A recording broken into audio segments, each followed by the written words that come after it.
640만 불 노무현 대통령 뇌물수수할 때 같이 있으면서 그거 몰랐습니까?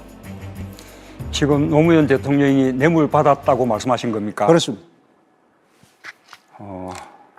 예, 아닙니다. 그리고 그 말씀은 책임지셔야 합니다. 책임지셔야 합니다. 책임지셔야 합니다. 아니, 책임지다니. 이게 중앙수사부에서 발표한 겁니다. 예. 중앙수사부에서 발표한 건데 사실이 아닌 것으로 알았습니까? 몰랐습니까? 사실이 아닌 것으로 확인됐고 사실이 아닌 것으로 확인됐고 아니, 또 알았습니까? 알지 못한 몰랐습니까? 사실입니다. 계좌까지 다 나왔습니다. 그거 알았습니까? 몰랐습니까? 몰랐습니다. 책임지셔야 합니다. 그러면 그거 몰랐다면 박근혜 대통령 욕하면 안 되죠. 박근혜 대통령도 최순실이 몰랐다잖아요. 최순실이는 밖에 있고 어쩌다 청와대 하면 또 왔다 갔다 했고 같이 붙어 있었잖아요. 근데 붙어 있은 사람은 몰랐다고 주장하면 그게 면책이 되고 같이 붙어 있었잖아요. 근데 붙어 있은 사람은 몰랐다고 주장하면 그게 면책이 되고 박근혜 대통령은 멀리 떨어져 있는데 어쩌다 들어왔다 하는데 몰랐다고 하는데 지금 감옥 들어갔어요.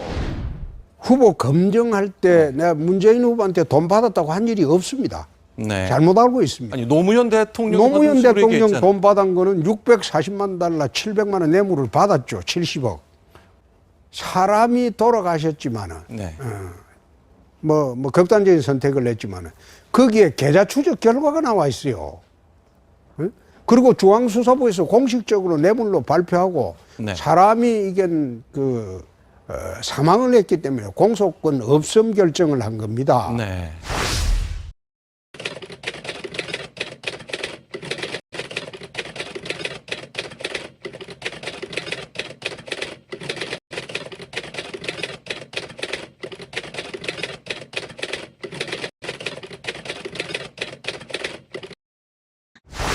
여러분 안녕하십니까. 노무현 전 대통령이 박연차 태광실업 회장에게 100만 달러를 직접 요구했다는 진술이 나왔습니다. 네, 돈 받은 사실 자체를 재임 중에는 몰랐다는 노 전 대통령의 해명을 완전히 뒤집는 진술입니다. 먼저 김지성 기자가 보도합니다.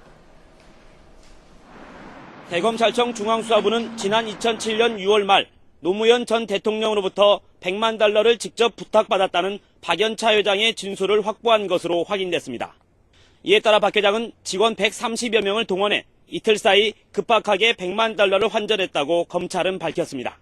박 회장이 100만 달러를 돈가방에 담아 측근인 정승영 정산개발 대표를 시켜 청와대 총무비서관실에서 정상문 당시 비서관에게 전달하도록 했다는 겁니다. 정 전 비서관은 이 돈을 대통령 관저로 가져가 전달했다고 검찰은 전했습니다. 정 전 비서관은 권양숙 여사의 부탁을 받고 심부름을 해줬다고 진술한 것으로 알려졌습니다. 검찰은 박 회장의 진술을 토대로 정 전 비서관의 구속영장에 노 전 대통령을 뇌물 공범으로 적시했으며 실제로 노 전 대통령이 직접 돈을 받았을 가능성에 무게를 두고 조사하고 있습니다. 돈이 전달된 시점은 노 전 대통령 부부가 해외 순방을 위해 미국 시애틀로 출국할 무렵입니다.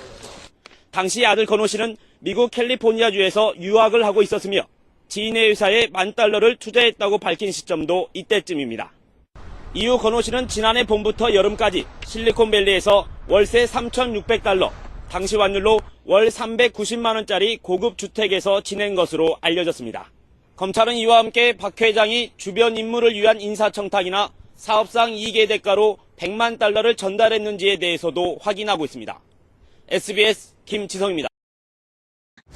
지난 2009년 박연차 게이트 수사 때 고 노무현 전 대통령의 딸 정연 씨가 미국 맨하탄 허드슨 강변에 고급 아파트를 매입한 사실이 밝혀졌습니다.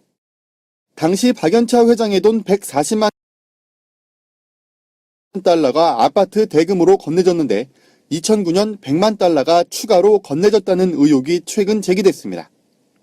이 아파트의 원래 주인인 경모 씨와 가깝게 지낸 미국 카지노 매니저 돈리 씨는 최근 거액이 담긴 돈 상자 사진을 공개했습니다. 이 돈이 바로 정연 씨가 경 씨에게 보낸 아파트 대금 잔금이라는 겁니다. 리 씨의 동생이 경기도 과천역 근처에서 $10,000짜리로 13억 원어치가 담긴 상자 7개를 건네받았습니다. 이후 은모 씨에게 이 돈을 전달했고 은 씨가 이 돈을 외화로 바꿔 미국에 있는 경 씨에게 보냈다는 겁니다. 대검찰청 중앙수사부는 어제 은 씨를 체포해 조사했습니다. 검찰은 미국 송금 경위 등을 조사한 뒤 정연 씨 소환 여부를 결정할 방침입니다. 채널A 뉴스 박성훈입니다. 지금 노무현 대통령이 뇌물 받았다고 말씀하신 겁니까? 그렇습니다. 예, 아닙니다.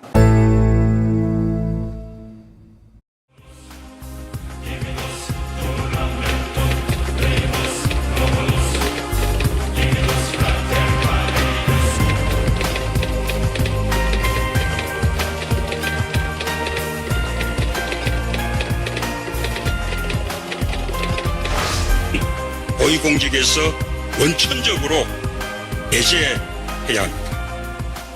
무엇보다 젊은이들에게 평등한 기회를 주고 공정한 경쟁을 보장해야 합니다. 젊은이들에게 평등한 기회를 주고 공정한 경쟁을 보장해야 합니다. 공정한 경쟁을 보장해야 합니다. 그 시작은 학력, 학벌, 스펙과 상관없이 모든 젊은이들을 똑같은 출발선에 서게 하는 것입니다. 우리 사회의 모든 분야, 모든 영역에서 불공정을 혁파해야 청년들이 꿈과 희망을 가질 수 있습니다. 청년들이 꿈과 희망을 가질 수 있습니다. 둘째, 책임국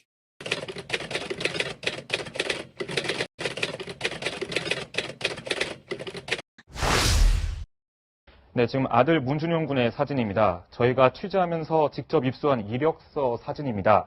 보통 취업준비생들이 찍은 사진과 좀 달라 보이죠? 보시는 바와 같이 귀걸이를 했습니다.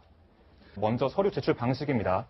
원래는 방문 접수를 하도록 되어 있었습니다. 하지만 고용정보원이 확인해 준 바로는 문준용 씨가 이 지원서를 제출했을 때는 이메일 접수를 했다고 했습니다.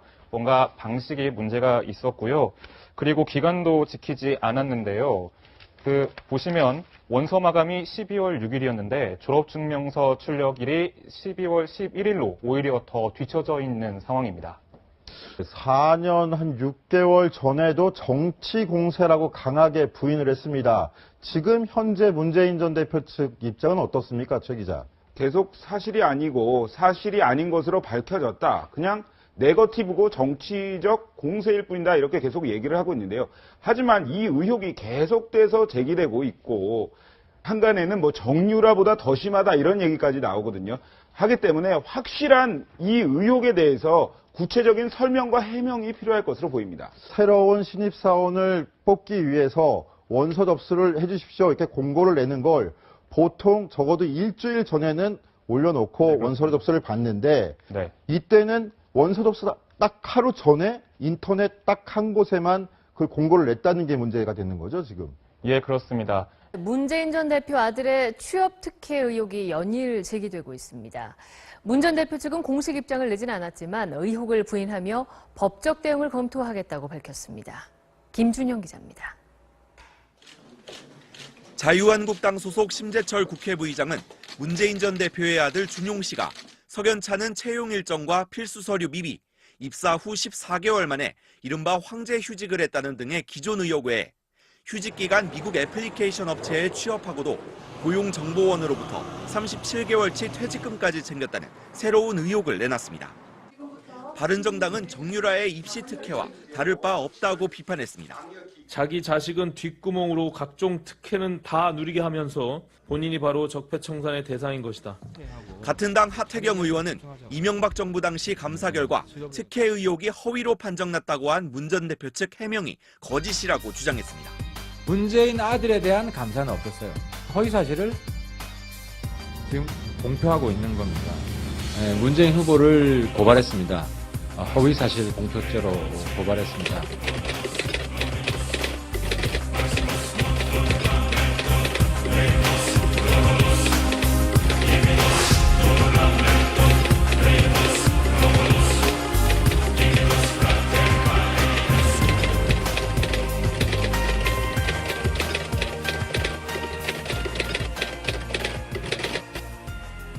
오늘은 다시 더불어민주당 문재인 후보입니다. 지금 보시는 영상은 지난 2012년 대선 당시 문 후보의 TV 광고인데요. 문 후보가 앉아있던 의자가 1,000만 원에 육박하는 고가 제품이라는 논란이 빚어졌습니다.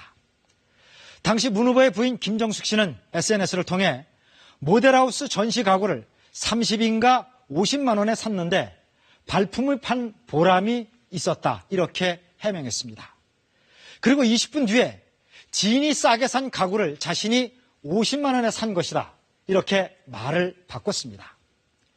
KBS 취재 결과 해당 의자는 600만 원이 넘는다는 증언과 함께 김 씨가 다른 고가 가구 여러 점도 구입한 것으로 확인됐습니다.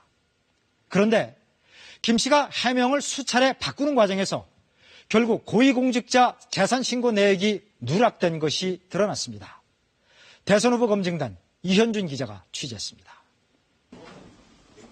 내부는 1,100만 원짜리 소파, 680만 원짜리 식탁 테이블 등 고가 가구로 채웠습니다. 김정숙 씨가 처음에 50만 원에 샀다던 의자는 최초 구입가가 600만 원이 넘었다고 관계자들은 말합니다. 전시 가구들은 모두 박모 씨라는 건설업자가 2억 원 넘는 돈을 주고 사들입니다. 그런데 그중 일부 가구가 김정숙 씨에게 넘어갔다고 당시 가구를 나른 화물차 기사는 증언했습니다. 이때까지만 해도 문재인 후보 측은 딸 결혼식을 앞두고 의자와 가구 몇 점을 헐값에 산 것이라고만 해명했습니다. 취재진은 정확한 사실관계를 파악하기 위해 가구 종류별로 구체적인 구입 가격을 물었습니다. 그러자 문재인 후보 측은 새로운 해명을 내놓습니다. 박 씨에게 받을 돈 2,500만 원을 가구로 대신 받았고 여기에 1,000만 원을 추가로 지불했다는 겁니다. 헐값이라던 가구 가격은 결국 3,500만 원이 됐습니다. 처음에 100만 원 조금 넘는 돈을 받았다던 박모 씨도 가구값은 1,000만 원이었다고 말을 바꿨습니다. 하지만 빌려준 돈 2,500만 원을 가구로 대신 받았다는 문재인 후보 측 해명은 사실이 아니라고 말했습니다. 자기도 헷갈리는 부분인데 직공사비하고 정부하고는 그거 끝났고 그 자기는 잘못 판단하는 게다가 2,500만 원은 문재인 후보가 청와대 비서실장일 때 빌렸다며 시기와 장소까지 밝혔습니다. 비서실장 간제해가지고 내가 와가 빌려치니까 아마 비서실장 딱 2,500이에요? 그래 내가 어찌 기억 다 하니까 돈이 한두 번 왔다 갔다 해야지. KBS 검증단 확인 결과 문 후보가 비서실장일 당시 재산신고 내역엔 사인 간 채권 채무, 즉 개인 간 돈거래 내역이 없습니다. 이에 KBS 검증단은 문 후보 측에 2,500만 원이 누락된 경위와 돈의 출처를 물었습니다. 문 후보 측은 오늘 당시 가구 비용은 1,000만 원이었다고 다시 말을 바꿨고 재산신고 시점에는 사인 간 채무가 없는 상황이었다고 해명했습니다. KBS 뉴스 이현준입니다. 문재인 후보 부인의 가구, 이 가구에 대해서 또다시 계속 논란이 좀 일고 있어요. 그걸 짚어드리겠습니다. 이 가구가 헐값에 산 거다. 그래서 저희도 그렇지만 그 보도를 처음으로 한 KBS도 이걸 계속해서 검증을 해봤다는 겁니다. 그래서 가격이 과연 얼마냐, 저 의자. 자, 신품으로, 정품으로 했을 때는 791만 원짜리다. 이런 얘기인데 2012년 김정숙 씨는 문재인 후보의 부인은 이렇게 얘기했습니다. 저 의자가 바로 모델하우스에 전시됐던 것으로 지인이 싸게 산 가구를 50만 원에 산 것입니다. 김정숙 씨가 의자 말고도 조명, 유명한 그 조명 기구가 있습니다. 플로스 아르코 조명이라고 아는 분들은 굉장히 비싸게들 사고 쓰는 거고 또 임스 라운지 체어 이런 것들이 좀 인터넷에서 화제가 되고 있어요. 문 캠프에서도 가구값이 지금 박소연 앵커 얘기대로 1,000만 원까지는 인정을 했습니다. 그런데 김효정 국민의당 선대위 대변인이 아까 공격이란 말씀을 하셨는데 이 부분에 대해서 계속 지속적으로 문제 제기를 하고 있습니다. 들어보시죠. 모델하우스에서 발품 팔아 샀다. 또 지인에게 50만 원을 주고 샀다고 하더니 이제 와서는 빌려준 돈 2,500만 원을 가구로 받고 추가로 1,000만 원을 지급했다고 말합니다. 채권자였던 박 씨는 이마저도 사실이 아니라고 얘기하고 있습니다. 본인들이 구입한 의자값도 모른다는 말입니까? 문재인 후보는 더 이상 구차한 거짓 변명을 중단해 주시기 바랍니다. 고가 가구 매입의 출처를 정확히 밝히고 국민을 우롱하는 말 바꾸기에 대해서도 사과해 주실 것을 요청합니다.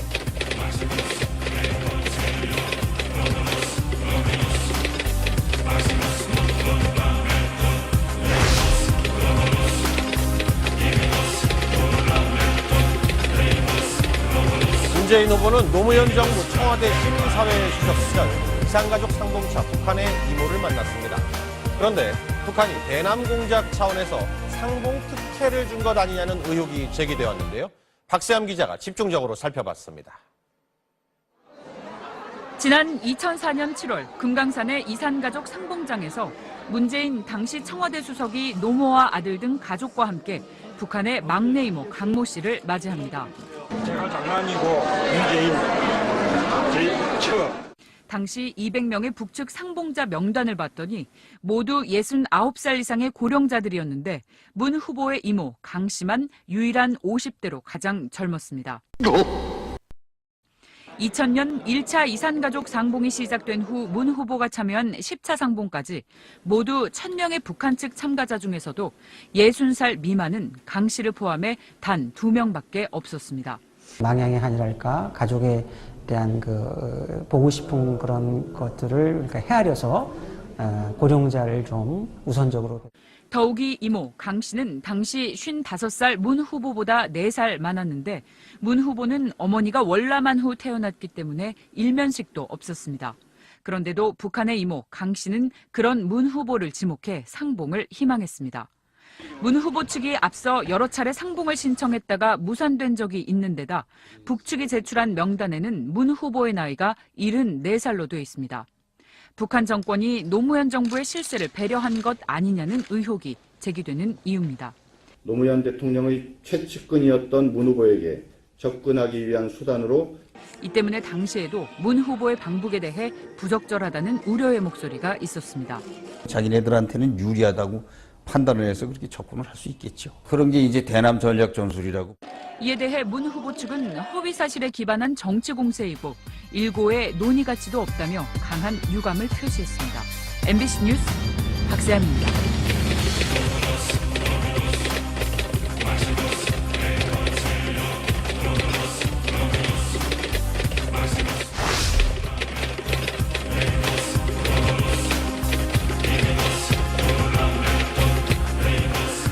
새정치민주연합 문재인 대표가 개인 비리로 징역 2년형을 받고 수감된 한명숙 전 총리를 구하자면서 재심을 청구하고 추징금까지 대신 내주는 방안을 검토하라고 당내 회의에서 제안했습니다.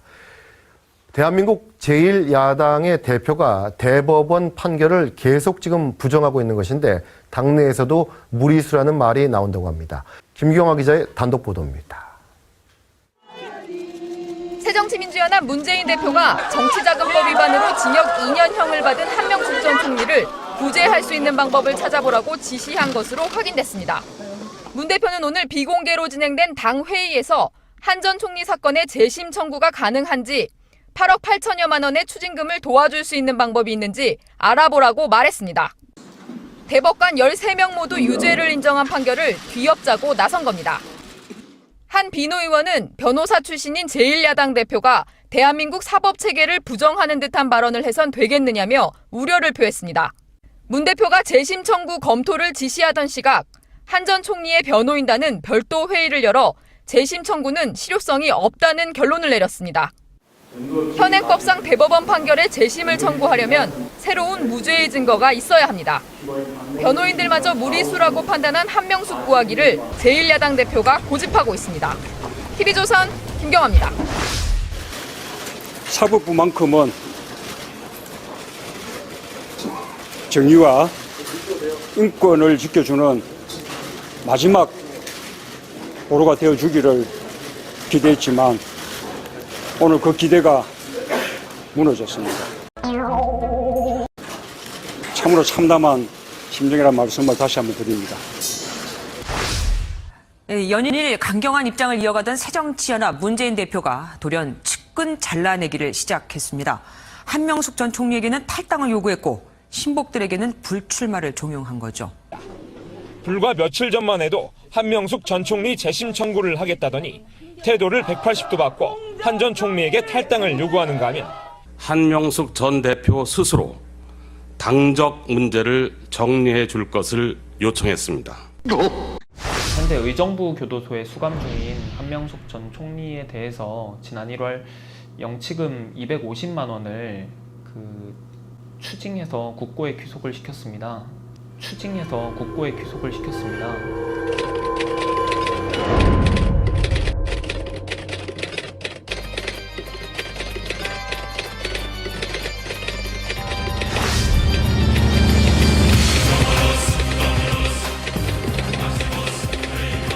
광주에 사죄를 하러 갔던 문재인 대표가 지금 때 아닌 이 경찰 경호 신변 보호를 요청했다는 논란에 휩싸이고 있습니다. 사실관계부터 먼저 짚어보면 이게 사실입니까? 맞습니다. 사실입니다. 일단 결과도 말씀드리면 사실인데요. 먼저 한 9시 37분에 경찰에 요청을 합니다. 더 많은 사람들로 보내서 신변보호를 좀 더 확실하게 해달라라고 먼저 요청을 했고요. 그리고서 저 시위대를 보지 않고 문재인 대표가 이 귀빈실 통로를 통해서 빠져나간 것으로 확인이 됐습니다. 그러니까 문재인 대표는 귀빈실 VIP 뒷문으로 빠져나갔고 시위대 시민단체들은 이제 일반실에서 이제 언제 나올지 문재인 대표를 기다리고 있었던 건데, 그러면 일반 승객 나오듯이 그냥 나왔다도 해도 전혀 문제가 될 수 있는 상황은 아니었다, 이렇게 결론 내도 되겠습니까? 선거가 끝난 상황에서 더욱이 광주 민심에 부응하지 못했다라고 하는 걸 사과하러 가는 후보 쪽에, 회초리 맞겠다고 해서, 후보가 아니죠, 지금 당 대표죠. 회초리 맞겠다고 간 후보 쪽에서 어떤 신변 보호를 물론 시당에서 뭐 한 것 같긴 저 시당 쪽을 통해서 했는지는 모르겠습니다만은 저렇게 요청을 했다는 것은 지금 같은 상황에서 광주 시민들을 말하자면 하나의 위해 세력이나 무슨 폭도처럼 여기는 이런 부분은 굉장히 시민들로서는 아주 기분 나쁠 일이죠. 광주 시민들로부터는 상당히 불쾌감을 줄 수 있는 내용입니다. 10명 가운데 9명이 지지를 받은 곳에 갈 때 경찰 신변 보호 요청을 했다라는 것 자체가 납득이 안 된다는 얘기입니다. 어떻게 보십니까? 저는 문재인 대표의 지금 행동이 도저히 납득이 안 되는데요. 왜냐하면은 문재인 대표가 사과하러 갔으면은 이번 재보선의 결과에 대해서 그 원인을 묻고 그걸 책망하는 광주 시민의 목소리를 들어야 됩니다. 그런데 문재인 대표 지금 몰래 뒷문으로 빠져나가서 지금 만난 게 누굽니까? 경로당에 가서 어르신들 만나고 거기서 그분들이 문재인 대표에게 무슨 책망을 하겠으면 뭘 하겠습니까? 문재인 대표 수고했단 말만 듣겠죠. 그러니까 문재인 대표는 한마디로 지금 이 행태를 보면은 내가 듣기 싫은 말은 좀 듣지 않겠다, 그런 행태가 보이고요. 그 다음 경찰에 신변 보호 요청했다는 거, 리포트 대사나 박근혜 대통령 피습 당할 때 누가 그걸 예고하고 합니까? 이번에 이분들은 아예 그 플래카드를 걸어놓고 그 문재인 대표한테 한마디 따지겠다는 그 의사를 표시했거든요. 그렇죠. 이런 분들이 위해를 할 리가 있습니까? 위해를 하는 사람들은 아무 사전 무슨 그 경고를 하지 않고 그냥 습격하는 게 위해지. 그렇기 때문에 문재인 대표가 너무 민감하고, 그 다음 너무 겁이 많고, 그 다음 너무 자기가 듣고 싶은 말만 듣고 싶어 하는, 어떻게 생각하면 정치인으로서 아주 작은 모습을 보여줬고요. 몰래 도망가듯이 뒷문으로 나왔다는 거, 이게 그 제1야당의 대표로서 취할 태도가 아니라고 봅니다.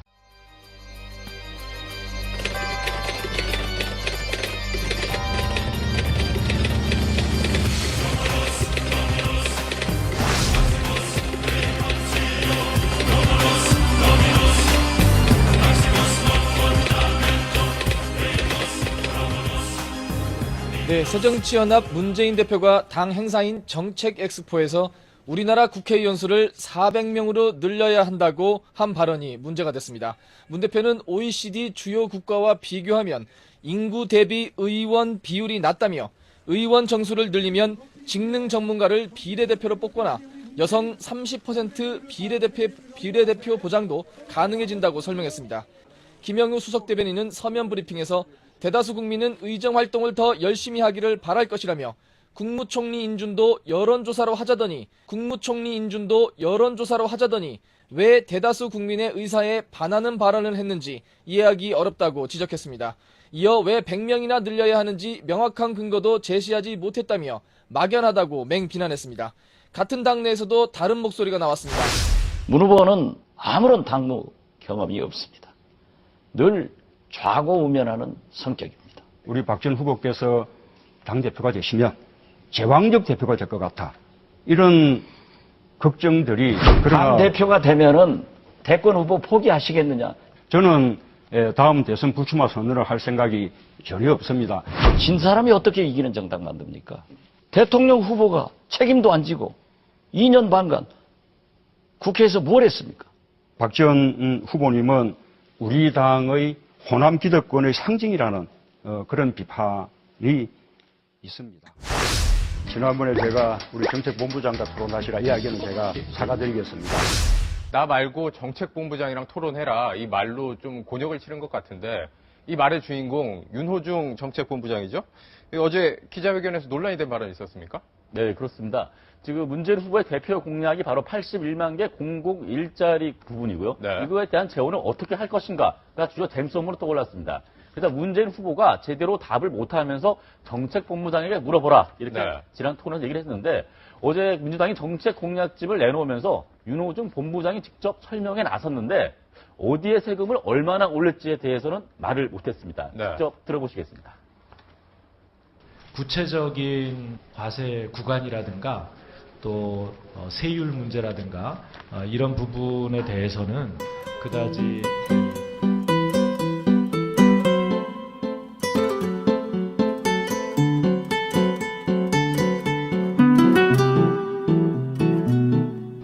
득표 활동에 도움이 되지 않는다는 득표 활동에 도움이 되지 않는다는 그런 지적들이 그동안 강하게 있었기 때문에 포함시키지 않았다는 말씀입니다. 득표 활동? 네네. 네, 저희도 어제 이거를 들으면서 길을 의심했었거든요. 네. 득표 활동 때문에 재원 공약을 공개하지 않았다는 것이냐? 네. 맞다라고 솔직하게 인정을 했습니다. 그러니까 캠프에서는 계산기를 두드려가지고 재원은 계산을 했는데 차마표에는 도움이 안 돼가지고 공약집에는 넣지 않았다. 그리고 이것을 또 구체적으로 밝힐 수 없다. 차마표에는 도움이 안 돼가지고 공약집에는 넣지 않았다. 그리고 이것을 또 구체적으로 밝힐 수 없다. 그렇게 설명을 한 겁니다. 그리고 81만 개 일자리 재원, 문재인 후보도 모르고 윤호중 정책본부장도 밝힐 수 없는, 몰라. 그냥 별들에게 물어봐. 그런 전형적인 포퓰리즘 공약으로 전략을 한 셈이 된 겁니다. 네, 표 때문에 공개할 수 없다는 얘기를 공개해버리는 바람에 지금 곤욕을 치르는 거군요. 잘 들었습니다. 어제 5번째 TV 토론에서는 더불어민주당 문재인 후보가 공무원 수를 늘리겠다며 근거로 제시한 통계 자료를 두고 진위 공방이 벌어졌습니다. 우리나라 공무원 수가 OECD 평균의 3분의 1 수준이라는 건데 꼭 그렇다고 볼 수는 없습니다. 그 이유를 전준영 기자가 설명합니다. 안철수 후보가 문제를 제기하자 심상정 후보와 문재인 후보가 잇따라 방어에 나섭니다. 사립학교 교사 이런 분들까지 포함하더라도 우리 공공부문 비율은 10% 조금 남짓이어서 OECD 평균에 비하면 크게 뒤떨어진다. 우리나라 공무원 비율은 실제로 다른 나라보다 훨씬 적은 편일까? 우리나라는 국가공무원과 지방공무원만 합한 숫자인데 다른 국가들은 관공서 비정규직을 비롯해 비영리 공공단체와 사립학교 교원, 군인까지 모두 포함한 경우가 많습니다. 서로 기준이 다르다는 안철수 후보의 지적과 맞아떨어집니다. 하지만 OECD조차 나라마다 집계 기준이 달라서 국가끼리 비교하는 건 권하지 않는다고 밝히고 있어 이 통계 자료가 공무원 규모를 늘리기 위한 근거는 되기 어려워 보입니다. YTN 전준영입니다. 박지원 후보는 문 후보가 친노 계파의 패권을 이용해 이 투표 직전 규칙을 고쳤다며 비열한 친노라고 몰아세웠습니다. 문재인 후보는 몰랐다고 하면 무능하고 알았다고 하면 비열합니다. 지난 대선 경선 때 안철수, 손학규 대표의 심정을 참 이해가 되네요. 당내 친노 계파 문제를 둘러싼 설전도 격화됐습니다. 문재인 후보가 그런 계파 공천 안 해야 된다 할 수 있는 말씀을 할 자격이 있는지 저는 참으로 의심스럽습니다. 뒤에서 다 조종했거든요.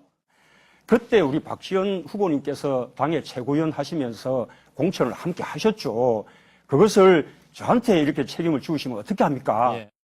거친 공방 속에서 과거 문 후보의 NLL 정상회담 회의로 공개 제안과 이상돈 교수 영입 문제까지 거론됐습니다.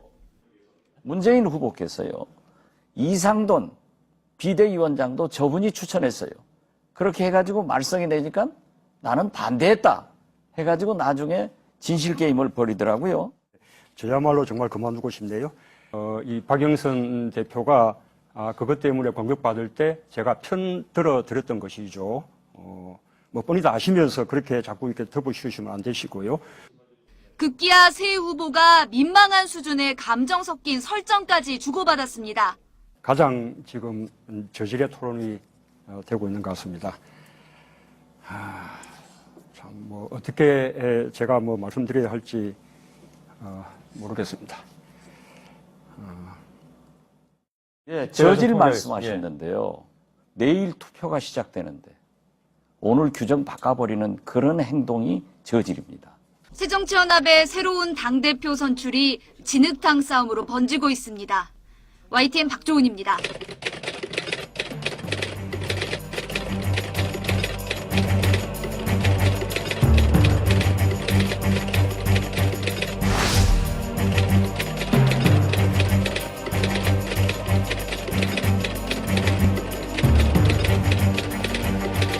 문재인 후보님, 북한 인권 결의안에 기권할 거냐 찬성할 거냐 반대할 거냐를 두고 북한 김정일에게 미리 물어봤느냐. 여기에 대해서 작년 10월에는 기억이 안 난다 이렇게 하시다가 지난 13일 토론에서는 제가 6번을 물었는데 먼저 물어본 적이 없다 이렇게 사실이 아니다라고 말씀하셨어요. 그런데 2월 9일에 북한이 어떤 태도를 취할지 파악을 해봤다는 것이죠. 북한에 물어보는 것이 아니라 국정원이 해외라든지 주민터 정보라든지 많은 정보만을 가지고 있죠. 그래서 국정원을 통해서 북한의 반응을 판단해 보도록 했다 그런 뜻입니다. 아니 거기 물어본 거하고 뭐가 다릅니까? 북한에 물어봐서 파악하는 사람이 정보기관이 어디 있겠습니까? 그럼 국정원이 어디다가 물어봤다는 겁니까? 국정원 자체의 정보망을 가동하는 것이죠. 그래서 누구한테 물어본 겁니까? 여러 가지 누구 말입니까? 뭐 해외에 있는 정보망이라든지 휴민트 정보망이라든지 국정원의 정보망이 많이 있죠. 아니 국정원이 그래 휴민트나 이런 걸 해가지고 북한이 어떻게 할 거다 이거를 알아봤단 말입니까? 북한이 물어보지 않고 왜냐하면 송민순 장관 회고록에는 그거를 예측할 수 없으면 정문 운영이 무능한 것이죠.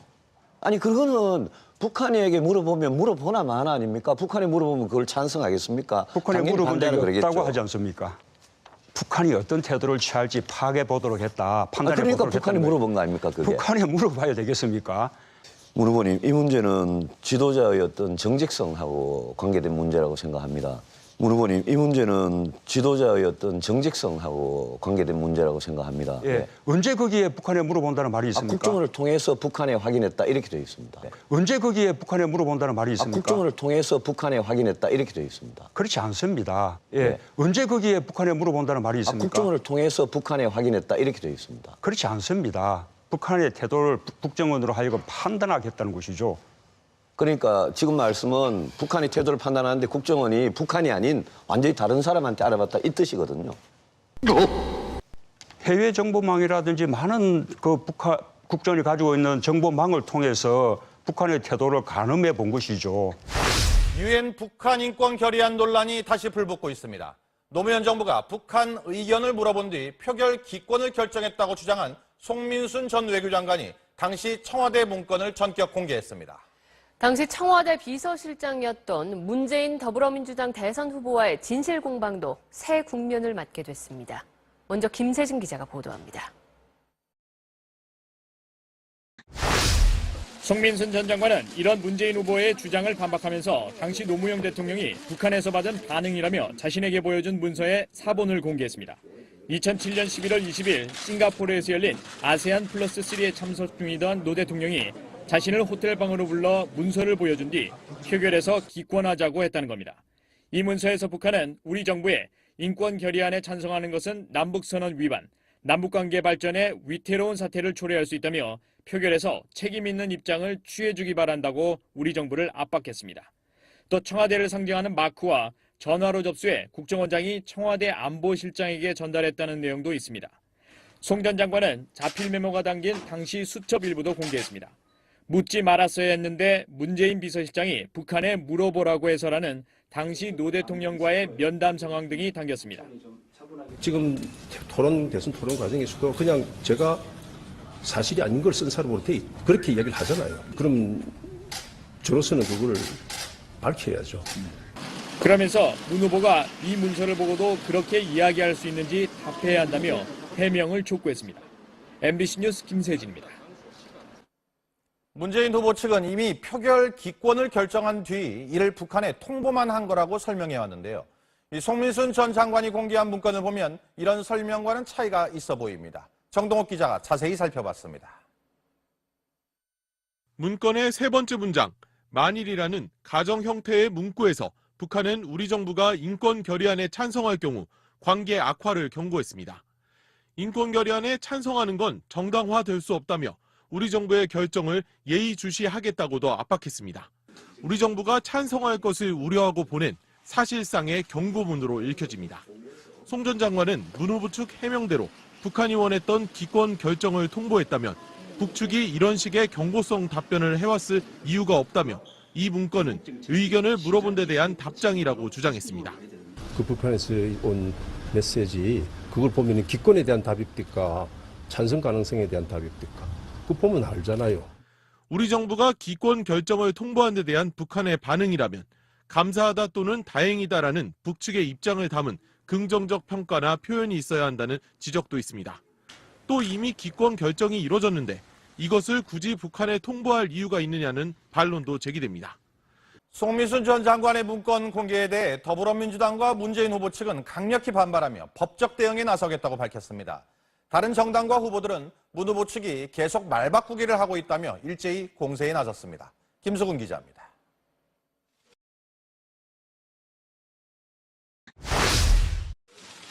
더불어민주당 문재인 후보는 당시 우리 정부가 기권 결정을 북한에 통보했던 것일 뿐이라고 거듭 주장했습니다. 11월 16일 대통령 주재 회의에서 기권 방침이 결정됐습니다. 통보해주는 차원이지. 더불어민주당도 송 전 장관의 폭로는 허위사실 공표이자 대통령 기록물 관리법 위반이라며 법적 대응 방침을 밝혔습니다. 송민순 회고록 사태에서 우리 전원책 변호사는 가장 크게 문제가 되는 게 무엇이라고 생각하십니까? 뭐 의견을 물었다 하는 문제가 아니에요. 쉽게 말하면 김정일이 결재를 받고 유엔 인권 결의안, 북한 인권 결의안 이게 표결에 나가느냐 하는 문제입니다. 쉽게 말해서 우리가 북한 인권법, 유엔에서 하는 북한 인권법, 그게 이제 북한 인권 결의안이거든요. 네. 예, 여기에 김정일이 결재를 막고 했느냐, 바로 그 문제예요. 뭐 통보니 의견 물으니 그런 게 아니란 말이에요. 이런 가운데 바른정당 하태경 의원은 당시 표결에 앞서 북한의 반응을 떠본 것이었다는 김만복 전 국정원장의 녹취를 공개했습니다. 문재인 후보 측은 기권은 이미 결정된 것이었다고 반박하며 공방을 벌였습니다. 노은지 기자입니다. 문재인 후보는 유엔 북한 인권 결의안 기권은 북한에 통보한 것이지 결재를 받는 차원은 아니라고 주장해 맞습니다. 이에 대해 바른정당 하태경 의원은 김만복 당시 국정원장의 언론 인터뷰 녹취를 공개하며 문 후보의 주장을 반박했습니다.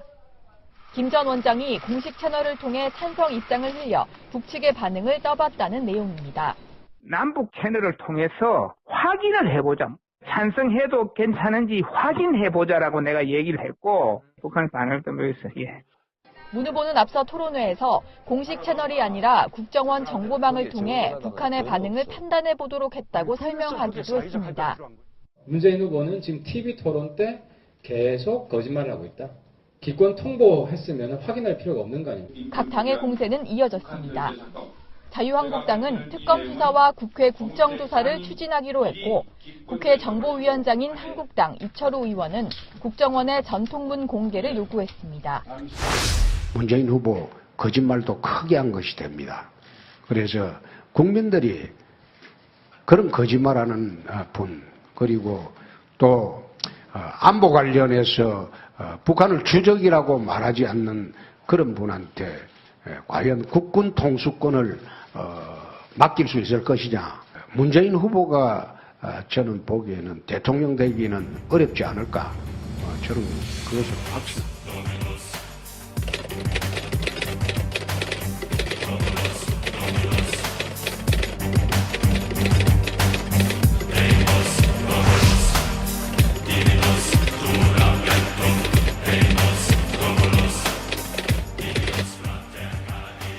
(2007년) 남북 정상회담 대화록이 결국 공개됐습니다.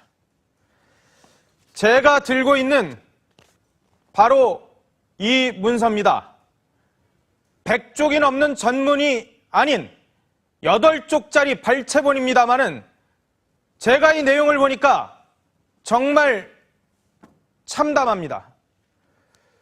그동안 여러 경로를 통해서 보도해드리고 전해드린 것보다 그야말로 더 충격적입니다. NLL 포기 취지 발언뿐 아니라 주적이라는 용어를 없애버렸다면서 자랑 삼아 말하기도 합니다. 북한 체제를 존중하는 게 우리에게 이익이 되고 북한의 대변인과 변호인 노릇을 했다고도 했습니다.